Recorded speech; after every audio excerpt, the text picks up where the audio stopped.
yesterday's news. Hello, welcome to Old News, the programme and podcast which looks at news stories of the day through the papers of yesterday. Well, this week, what else could it be but reshuffle? There's been a bit of reshuffling going on. You might have noticed, you might not. But we'll take that as our search term to look back in the day. Interestingly, maybe because the ministerial system is relatively modern, that whilst reshuffle does appear at reshuffling in the papers quite a bit over the years, it's not necessarily all to do with politics. I take you back to the Mona's Herald, Wednesday, June the 24th, 1914. Manx steamers. New captain, promotion for several commanders. The resignation of Captain Cowley has led to the directors of the Aldman Steam Packet Company Limited making a reshuffle of the commanders of the fleet. I don't know if you'd hear that these days in the news. The new captain is Mr. Robert Clucas, formerly Chief Officer of the Prince of Wales. He is to take command of the Fenella. The appointment is a popular one. Mr. William Watson, second mate of the Viking, succeeds Mr. Clucas. The following changes are also announced. The Prince of Wales, the Captain Cageen. Mona's Isle, Captain Penwell. The Mona's Queen, Captain Kane. The Ramsey, Captain Quine. Tynwald, Captain Billet. It's a word or a name you don't often hear now. Along with Cageen, actually. And Douglas, Captain Cashen.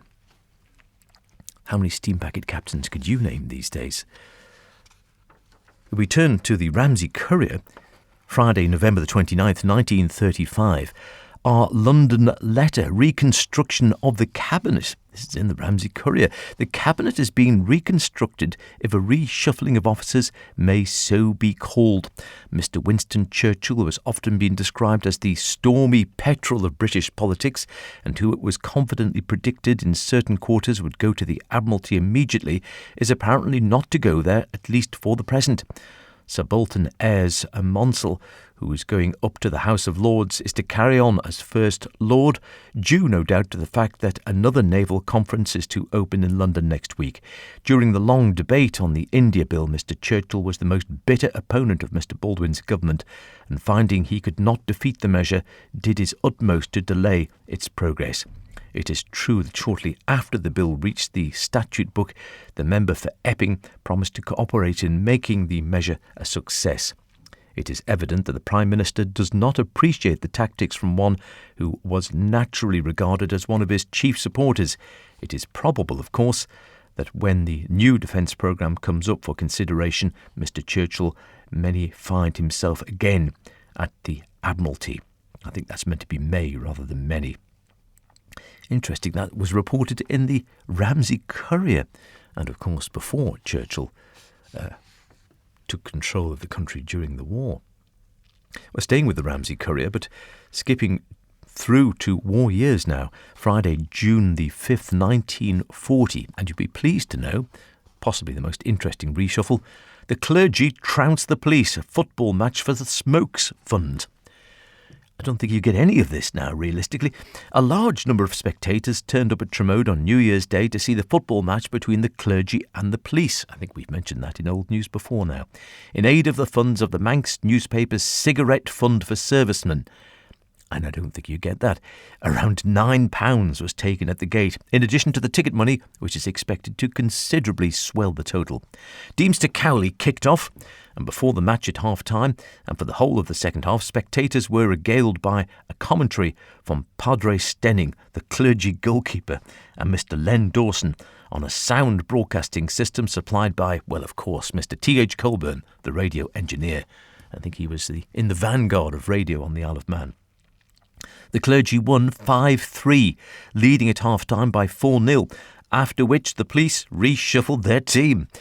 The Reverend T. Elliott, rector of Ballaugh, was one of the stars for the clergy, scoring 3 goals in the first half, and the Reverend J. Sykes scored the other clergy goal before the interval. Constable Cubban and Colvin reduced the leeway in the second half, and later the referee took pity on the police and gave them a penalty. The police didn't want it, so they asked Constable J.E. Kinraid, their goalkeeper, to score if possible.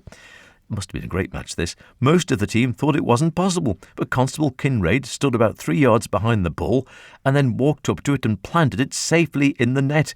As good a penalty kick as one could wish to see. Even Padre Stenning thought so. And I think he was the goalie, wasn't he? But the Padre got his revenge when the referee, with a touch of remorse, attempted to atone for his sins by awarding a penalty to the clergy. Up strode Padre Stenning. His kick wasn't so good as his rivals. Oh, the police have always got good kicking. But that same rival failed to stop it with his foot, and it bounced off into the net. Wonderful stuff. Wouldn't you like to have watched that match? Police versus the clergy. A reshuffle for the ARP was reported in the Ramsey Courier on Friday, April the 17th, 1942, midway through the war years, of course. The latest recommendations regarding the ARP control on the Isle of Man are in the process of being carried out into effect, and there is much speculation as to just what is going to happen. One thing is clear, is that the administration of the ARP services is to be separated from the police and LMA, which is a body of special police. Such a change of control cannot really be logically resisted, because there was no particular reason why senior officers of the LMA should have an oversight of the work of the air raid wardens, and indeed this very fact appears to have given rise to friction in other parts of the island, though not in Ramsey. Here, the police, the LMA, the air raid wardens and the other ARP services have worked in perfect harmony, and there's been total absence of friction and unpleasantness. Now the police and LMA are apparently to work under one control and the ARP services under a separate and distinct control. But of course, when their services are required, all will work together as one unit, each fitting in with the other, which is how you would hope it would work. Post-war now into the Isle of Man Times, Friday, July the 25th, 1958. Governor or MHK as head of cabinet. Recommendations to be debated. Reforming of the Legislative Council. If the commission appointed to consider Manx constitutional reform accept the recommendations of the Keys Constitutional Committee, a member of the House will supplant the Lieutenant Governor of the island as chairman of the Executive Council, or Manx Cabinet, as it is sometimes called. This is one of the most important recommendations, which will be debated by the Keys next Tuesday. Others are a reshuffle of the Legislative Council, whereby the 2 Deemsters would go, the Governor would appoint 4 members instead of 2 at present, and the Keys 6 members instead of 4. More important than the personnel in the council is that the upper branch would lose its present power to veto a measure by rejecting it. A recommendation provides that where a bill is approved by the Keys but is rejected by the council, it shall be possible for the Keys to approve it afresh after the lapse of 1 year, and if approved, it shall become law irrespective of the attitude of the council. The committee was appointed by the Keys in January to make recommendations on the future constitution of the island, such recommendations to be debated at public sittings of the House of Keys, in order that the people of the island and the commission inquiring into the constitution may be aware of the views of the Keys. Chairman of the committee is the Speaker, Sir Joseph Qualtrough, and the other members are Messrs H.C. Carouche, G. Taggart, E.C. Irving and A.H. Simcox. The full text of the committee's recommendation is as follows. The Legislative Council is a necessary component of the Constitution. It should not be directly elected by the electorate. It should consist of A, the Governor, as chairman with a casting vote, B, 4 members appointed by the Governor, C, 6 members elected by the House of Keys. Any person eligible for election to the House of Keys should be eligible for election or appointment to the Legislative Council, but the Deemsters should not be eligible. The Lord Bishop and the Attorney General should be eligible for appointment to the Legislative Council. The terms of appointment or election should be 8 years, as at present.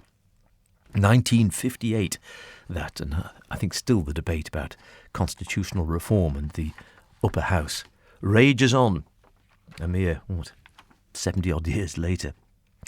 And finally, reshuffling, well, more often than not, it's football in the Isle of Man papers, certainly in the papers of yore, maybe not so much the papers in the last 30 or 40 years or so. The Green Final, Saturday, October the 20th, 1962. St George's versus Laxey. It was a reshuffled and powerful-looking St George's that received Laxey, a team that had to denude its combination side to make up its strength, but it was hard to see the difference in the first 15 minutes. St George's had all the scoring chances and missed them. Sharpshooter Frank Cannell missed 2 passes and tripped when another spot-on pass was heading his way. Joe Cannell wasted one over the bar and Christian worked hard to set up a shooting position and went wide. Then Frank Cannell failed a 4th time, but this time it was a daring challenge by Laxey goalkeeper Neil that robbed him. St George's were steadily on the offensive, but their finishing was poor. Oh dear. Laxey looked likelier to score in their rare attacks. A move initiated by Pilling and pushed through by Gilmore sliced through the St George's defence, and in a goalmouth mix-up a fullback had to clear the goal line. But Laxey made their mistakes too. Cowan failed to get his head to a high pass just outside the goal post. But St George's made the worst mistakes. Frank Cannell and Shaw failed badly, and only Christian seemed to be troubling the increasingly confident Laxey defence. Cannell was the worst offender, oh dear, and towards the end of the half missed 2 first-class chances. And then finally it notes, suddenly Colin Shaw found his range at 34 minutes just after a point-blank shot that nearly flung Neil back into the net. He came back to walk around the goalkeeper and take meticulous care to walk the ball into the net. As you would, I suppose. Reshuffling, perhaps more political now than of yore. Would we hear of a reshuffle of captains at the Steam Packet these days in the papers? I think not, but I don't know. Either way, it is certainly old news, political or otherwise. Until next week, cheerio. You're gonna be yesterday's news.